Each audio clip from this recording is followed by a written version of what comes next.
Olá. Hoje a gente tem um tema assim bem interessante para explorar, direto dos materiais que analisamos.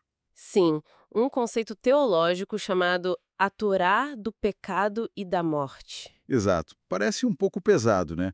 Mas a nossa ideia aqui é investigar o que essa fonte quer dizer. Com isso, qual a base dessa ideia? Hum, A premissa central do texto é que existiriam leis espirituais, sabe? Que operam quase como leis da natureza. isso. E essa tal Torá do pecado e da morte seria então ativada quando a pessoa rejeita a lei de Deus, a Torá, que o material trata como a instrução divina. Ok, vamos mergulhar nisso. Olha, o fascinante aqui, eu acho, é que o material puxa um termo grego, anomia. Anomia. Que significa literalmente sem lei ou fora dessa instrução divina. E a fonte conecta isso direto com uma passagem de Mateus, aquela que diz que por se multiplicar a anomia, o amor de muitos esfriará. Ah, interessante. Então, para essa fonte, não ter a lei divina guiando a vida não é algo neutro, teria essa consequência direta, o amor esfriando. Exatamente. Essa é a ligação que o texto faz. Mas e como isso se conecta com nossos desejos mais básicos, tipo fome, afeto, sexualidade, essas coisas que todo mundo tem? Como a fonte aborda isso? Boa pergunta. O material argumenta que, sem a orientação dessa instrução divina, esses desejos que são naturais se tornam impulsos desordenados. Desordenados. Isso. E aí se criaria um ciclo que a fonte vai buscar lá em Tiago, sabe? A cobiça atrai, aí se a pessoa alimenta isso, ela concebe o pecado, e o pecado depois de adulto, digamos assim, gera a morte. Hum. É apresentado como uma sequência quase que automática. Então, essa morte que ele fala seria o resultado final dessa linha toda. Pois é. E um ponto que o texto martela bastante é que essa lei do pecado e da morte não seria uma punição, tipo, arbitrária, que Deus manda de fora. Não. Não. É descrita mais como uma consequência natural mesmo de viver segundo a carne. É uma expressão de Romanos que o texto usa. Segundo a carne. O que isso significa nesse contexto do material? Significa viver focado só nesses desejos, mas sem a orientação, sem um propósito maior, entende?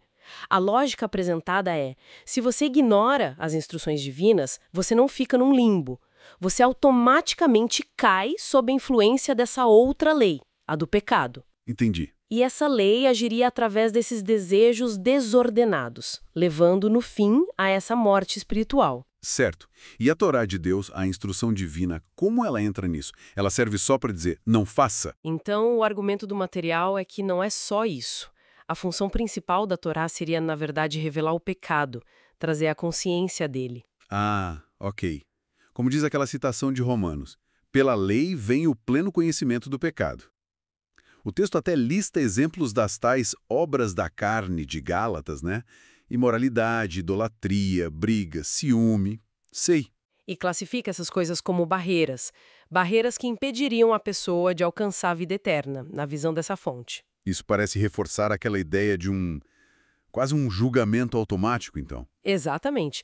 A lógica que o material monta é muito parecida com uma lei natural, como a gente falou. Assim como ignorar a lei da gravidade tem consequências físicas certas. Certo, você cai. Isso. Ignorar a Torá divina traria consequências espirituais também certas. Aquela frase famosa, o salário do pecado é a morte, lá de Romanos. Sim. É usada nesse sentido, seria um resultado inerente da escolha de viver fora da instrução, não um castigo que Deus aplica na hora, sabe? É uma visão bem direta de causa e efeito espiritual. Entendi.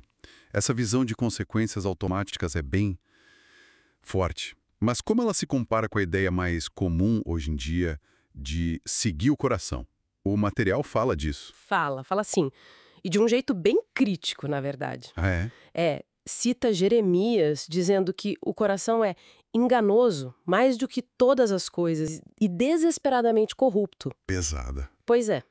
A perspectiva ali é que essa suposta liberdade de só seguir os impulsos poderia ser, na verdade, uma forma de escravidão. Escravidão aos próprios desejos desgovernados que levaria justamente para o domínio daquela lei do pecado. Faz sentido seguindo a lógica interna do texto. E quais seriam as consequências mais gerais de viver fora dessa instrução divina, segundo a fonte, além do ciclo do pecado e morte individual? Olha, o material lista algumas coisas que considera consequências diretas. O amor esfriando, que a gente já viu lá de Mateus. Sim. A verdade sendo distorcida, relativizada, isso com base em Romanos. A fé virando só superstição. E, no fim das contas, a perda da vida eterna. Lembra um pouco aquele provérbio, né?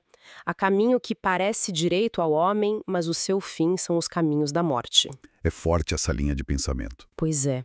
Então, tentando amarrar tudo isso que a fonte apresenta, o argumento central é que não haveria uma zona neutra, sabe? Ou se está sob a Torá de Deus, que o texto liga à vida, Certo. ou se acaba sob a Torá do pecado e da morte.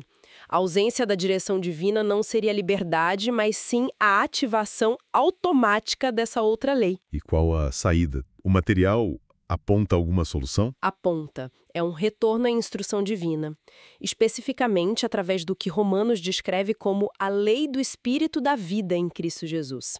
Essa lei, segundo o texto, é que libertaria da lei do pecado e da morte. Entendi. Isso deixa a gente com uma pergunta para pensar, né? Vindo dessa análise. Sim. Considerando essa lógica do texto sobre consequências internas, automáticas, por ignorar certos princípios divinos, como essa ideia de leis que se auto-aplicam, sejam espirituais ou morais, segundo a fonte como ela conversa, ou talvez até bate de frente com outras formas que a gente tem de entender causa e efeito na vida humana. Fica aí a reflexão.